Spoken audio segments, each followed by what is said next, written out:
Bonjour et bienvenue dans ce nouveau numéro de la Semaine du Moucheur, nouvelle série. Alors comme d'habitude, retrouvons nos rubriques habituelles en commençant par la leçon de lancer autrichien. Aujourd'hui, en technique et matériel, nous nous trouvons encore ensemble dans ce magnifique coin du saison pour notre entreprise d'apprendre le lancer autrichien. Nous sommes maintenant déjà à la maîtrise, il faut le dire, car nous avons déjà appris le geste de base, on maîtrise parfaitement la canne et la soie et on sait donner de l'énergie. Depuis la dernière fois, on a même touché la première fois la soie avec la main gauche, donc ajouter une énergie à votre geste qui vous permet de gagner en distance, en précision et en séchant la mouche. Voilà le geste. Alors, on le répète car c'est pas si simple que ça. Je vous répète que quand vous voyez quelqu'un qui vous dit il fait la simple traction, qu'il fait ça, vous lui dites gentiment évidemment que ce n'est pas ça la simple traction, car il s'handicape lui-même. En ajoutant derrière la vitesse et en donnant du mou devant, ça, le résultat on le voit, la soie tombe dans l'eau. Donc nous on veut que vers le poisson on y va. On est plus précis, notre mouche est mieux séchée et donc on lance vers devant. Alors, on a appris la dernière fois la leçon et on la répète. 1, 2, 3, 4 et ça part. Vous voyez, ça tire sur le moulinet. Et je peux même sortir plus, même toute la soie. Là, je suis au packing. On va essayer de lancer toute la soie avec une 8 pieds qui est donc rallongée par 2 pieds de mon bras, donc en fait ça fait 10. Et donc j'arrache jusqu'à ce qu'il me faut pour la canne. 3, 4 et je lance et hop, voyez-vous, c'est bien parti quand même. Bon, donc on a lancé là, c'est une soie qui est un peu plus courte. Je ne triche pas, elle fait que 20 mètres. Mais c'est une soie que j'aime bien. Mais donc avec la simple traction, bien raccourci le fil, comme on a dit, pour ne pas surcharger au début la canne. On fait notre exercice 1, 2, 3 et 4. Et on lâche et hop, là c'est un peu moins. Alors on repart. Je vais quand même pas rester sur un mauvais départ quand même. 1, 2, 3, 4, hop, et là c'est parti, ça tire sur le moulinet. Alors on refait pour que vous compreniez bien l'importance. On le fait ensemble avec les mains, sans canne. Le départ est la canne tendue. On a bien ramassé la longueur nécessaire pour arracher jusqu'à ce qu'il vous faut pour ne pas surcharger votre canne. La main gauche, tranquille, elle tient la soie. On essaie de lancer en 4 coups. Alors, 1, 2, 3, 4 et on lâche derrière et ça part. Alors, on refait devant. La main ici. 1, 2, 3, 4 et ça part. Maintenant, on le fait du côté que vous voyez bien la main ici. On part toujours devant. 1, 2, 3, 4 et on shoot. Et enfin, de l'autre côté, pour que vous voyez bien, on commence toujours ici. 1, 2, 3, 4. Voilà. Maintenant, avec la canne. Alors, premièrement, pourquoi je vous fais faire le tact en 4? C'est très simple. En Autriche, quand on pêche des grandes rivières comme la Traun, on prospecte des poissons qui gobent ou des places et on est très efficace. C'est pour ça qu'on a toujours le 4. Hop, hop. Là, on lance, paf, c'est bon. Là, ça ne mord pas. Qu'est-ce qu'on fait? On ramasse pour arracher comme il faut et on projette autrement. Et c'est toujours la même cadence, voyez-vous? C'est ça qu'est-ce qu'il faut. Et on pêche. Bon, l'ombre n'a pas pris.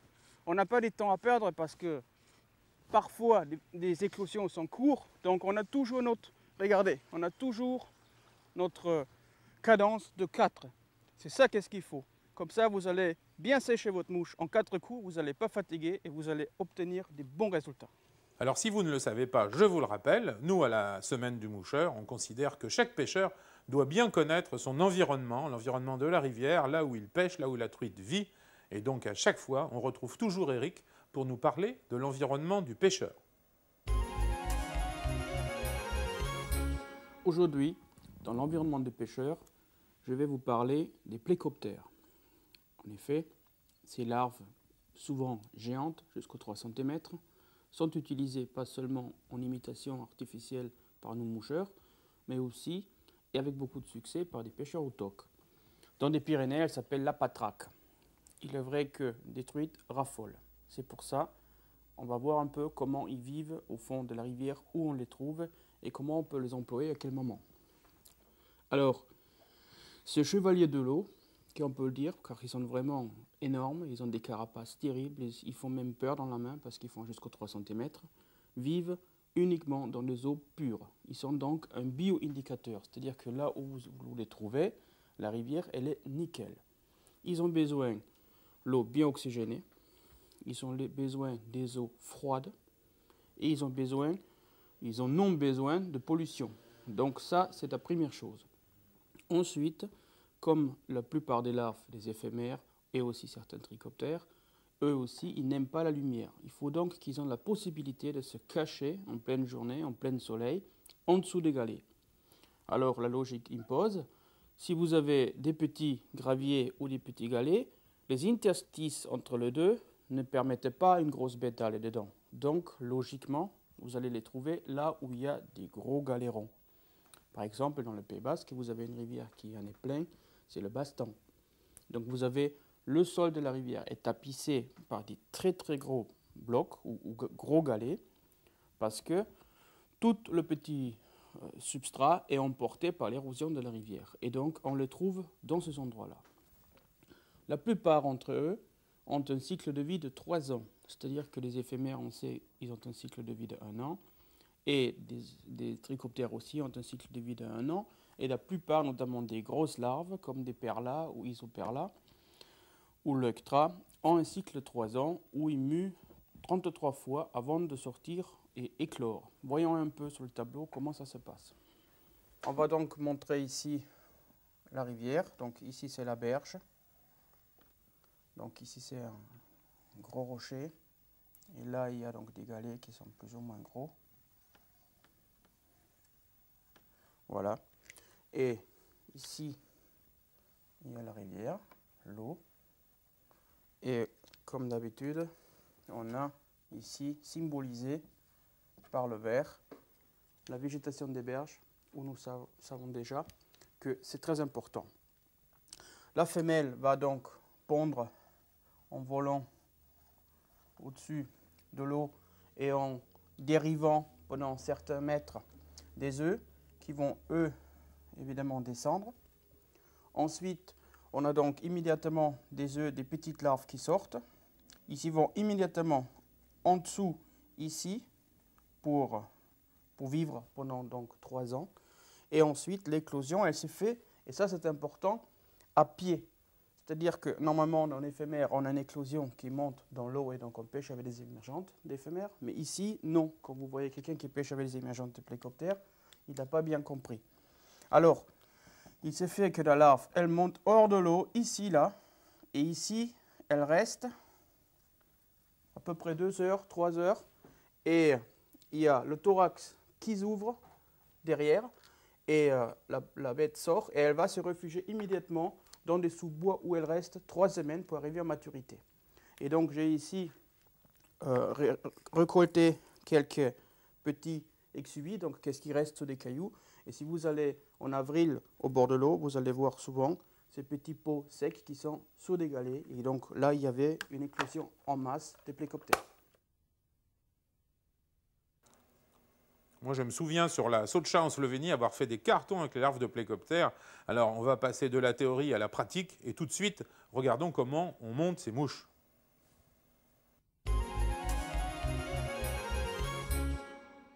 La mouche de la semaine est une swimming nymph, c'est-à-dire une nymphe qui nage. Ce n'est pas une éphémère nageante, mourir en courant, qu'est-ce que je vous ai raconté? Non, c'est une nymphe de plécoptère, donc de mouche de pierre, de taille impressionnante, donc en hameçon 8, 2 cm et demi, 3 cm, qui se fait prendre par le courant, qui est emportée et qui a vraiment peur parce qu'elle sait que, comme toutes les larves, qu'une fois qu'elle est emportée, elle est extrêmement vulnérable et probablement ça va se mal passer. Pour cette nymphe, on utilise un hameçon spécial, nymphe, qui a une courbure qui fait bien que la nymphe qui est un peu crispée, qui est arrachée du fond, est emportée. Bon, les cercles, c'est simple. Toutes les plécoptères ont 2 cercles, donc 2 bio. Ensuite, le corps, tout simplement du dubbing juste avant la courbure de l'hameçon. En plus, elle va être en grosse spire, ribée, si je peux le dire, donc cerclée par du soin ondas, qui va faire corps rigide, chitineux, et corps plein de vie. Alors ici, la éternelle plume du dindon d'Ozark Mountains, qu'on n'a ni mangé fumé, ni en sauce. Et ensuite, le thorax avec du dubbing. Donc là, dubbing, une imitation de Seals Fur. Donc Seals, c'est le phoque. Donc c'est une imitation d'un dubbing très très gros. Et on finit par une collerette, une plume de dos de faisan mâle, donc qui s'appelle en termes anglais churchyard. Donc ensuite, cette plume va être abattue. Et donc on a la nymphe avec les cercles, l'abdomen, la cage thoracique et quelques pattes devant. Et vous allez voir que ça marche très bien. Voyons maintenant comme matériaux et matériel, qu'est-ce qu'il nous faut. Il faut, comme toujours, un étau capable de serrer un gros hameçon. Ensuite, une porte-bobine avec du fil noir et le bobbin threader, l'enfileur si on casse. Un ciseau pour des travaux, des gros matériaux. Un ciseau pour des plumes. Ensuite, ici, il nous faut un twister à dubbing. Une pince à hacle aussi cette fois-là. L'aiguille à dubbing et du vernis. Côté matériaux, l'hameçon. Donc ici, le creeper hook, qui est donc courbé au milieu. Ensuite, des bio pour des cercles. Le dubbing pour le thorax, donc imitation de phoque. Ensuite, le rib qui va faire la carapace. La boîte à ailes, l'éternel Ozark Mountain Turkey et des plumes churchyard, donc de faisan coq du dos. Mettons-nous maintenant à l'étau pour la monter. On commence comme toujours par les enroulements jusqu'au arrière à la hampe. On prélève 2 fibres de bio-doigt. On les croise. Et on le fixe. Voilà, pour les cercles. Ensuite, on fixe le larfalace ou autre matériau similaire, bien entendu jusqu'au devant pour créer un corps uniforme. Fixez bien ça, c'est important, sinon ça ne va pas marcher. Maintenant, on fait une boucle avec le fil, voyez-vous, pour mettre du dubbing dedans, pour former le corps. Avec la bobine, on va devant. Et donc là, maintenant, on prend le substitut de Seals Fur qu'on met là-dedans. Pas trop, petit à petit. Ça va former l'abdomen. Tout ça va être tenu par un dubbing spinner. Là, on le met. Et maintenant, on tourne le total. Hop.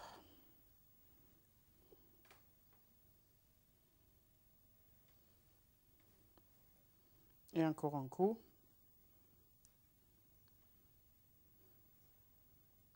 Et voilà. Ça finit. On fait l'abdomen avec cette mèche créée. Au lieu d'acheter du dubbing préfabriqué, là vous le faites vous-même. Et c'est quand même bien plaisant. Et voilà. Ça nous fait un gros balai au début. En fixe devant. 2, 3, non mais 5 coups. On coupe le trot. Et immédiatement, on coupe des poils qui dépassent trop pour donner le shape, la force, la forme du sous-corps. Voilà, vous voyez, c'est déjà très joli. Maintenant, on enroule le Swan-Undas ou le Larfalaise et on crée un corps superbe. Voilà. Ça, on fixe bien ce plastique, c'est très dur. Et on le coupe avec le ciseau pour des gros travaux. Voilà la première partie. Maintenant, avec le dindon, nous prenons une portion de plume, on la fixe. Hop, ça va faire la boîte à ailes. On prend le même dubbing que tout à l'heure, mais une teinte légèrement plus foncée. On le met à la main et on enroule ça. Hop, et on fait bien de volume, en 2 fois éventuellement, si on voit qu'on n'a pas assez.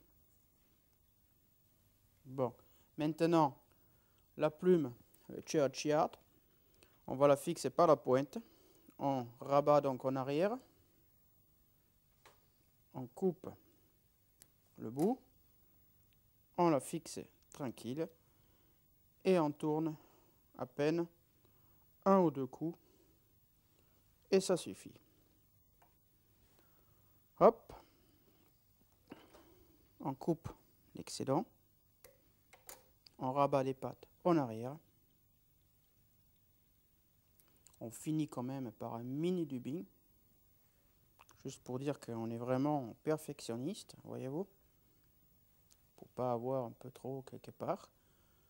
Avec l'ongle, on plie la plume. On la rabat vers devant. Et on fait ça, la tête. On coupe l'excédent. 3 clés. Vernis. Et une superbe nymphe. Plus vrai que vrai, est né. Et oui, il va déjà être temps de se quitter tout de suite après la revue de presse. Dans la revue de presse de ce mois-ci, je voudrais vous présenter des livres qui servent à apprendre la pêche à la mouche.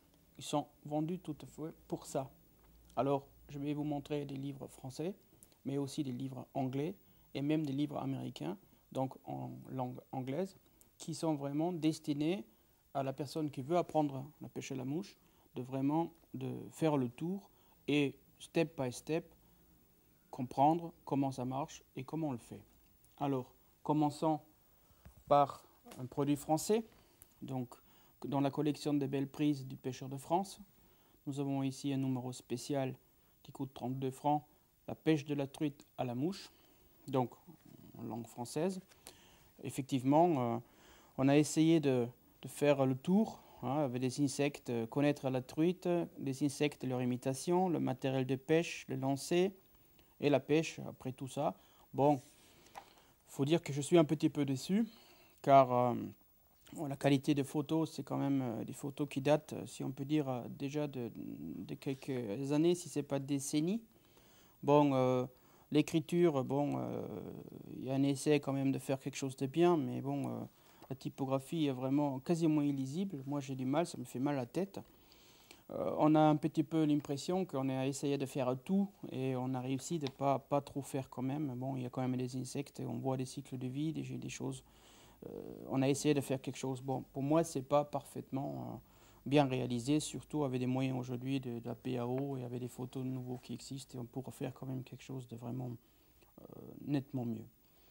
Bon, venons ensuite sur une autre réalisation française qui est Connaître la pêche à la mouche des éditions Sud-Ouest, écrit par Guy Méry-Renier il y a aussi déjà pas mal du temps, mais c'est quand même un petit livre qui est, à mon avis, très très bien fait.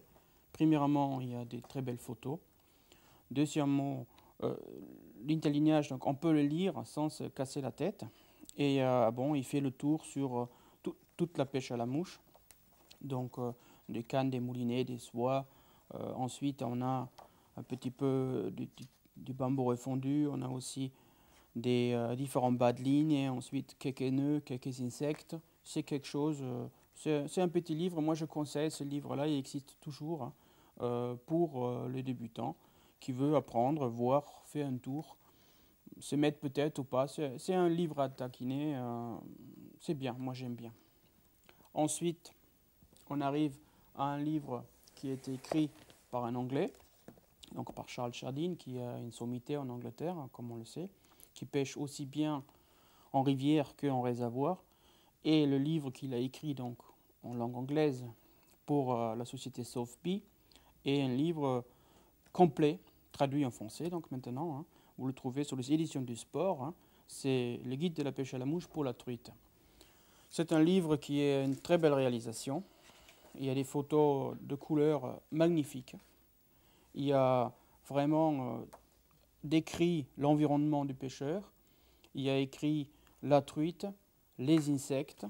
Ici aussi, même il parle des pollutions, des choses qui sont mauvaises pour la pêche actuellement. On a aussi beaucoup de photos sur le matériel, sur des mouches surtout. Alors ça, c'est vraiment c'est magnifique pour des gens qui veulent faire des collections de mouches, qui veulent comprendre à quoi sert un insecte de tel stade, à quoi sert un nymphe, à quoi sert une damsel ou une libellule. C'est vraiment un livre de qualité que je conseille vraiment. Donc, en dehors des mouches, des insectes, il y a naturellement aussi le matériel, canne, moulinet, soie. Et vous avez aussi derrière des dessins qui sont très très très bien faits pour apprendre le lancer simple, la simple traction, double traction ou même le rouler comme on le voit ici. Très beau livre à conseiller et ça sera un très beau cadeau à offrir à quelqu'un parce que c'est super, c'est bien. Ensuite, je arrive au livre qui me tient chaud au cœur, c'est ma Bible. C'est avec ça que j'ai appris et compris au début, tout au début, il y a plus de 20 ans, la pêche à la mouche. Et c'est un livre qui existe toujours, qui malheureusement est écrit en anglais et n'est pas traduit en français. C'est le livre de Dave Whitlock, Guide to Aquatic Trout Foods. En fait, c'est le guide de toute la nourriture pour la truite. Ce livre est édité au Nick Lyons Books aux États-Unis, donc on peut le toujours commander. Et je pense qu'il y a même des gens en France et en Liechtenstein qui vendent actuellement ce livre.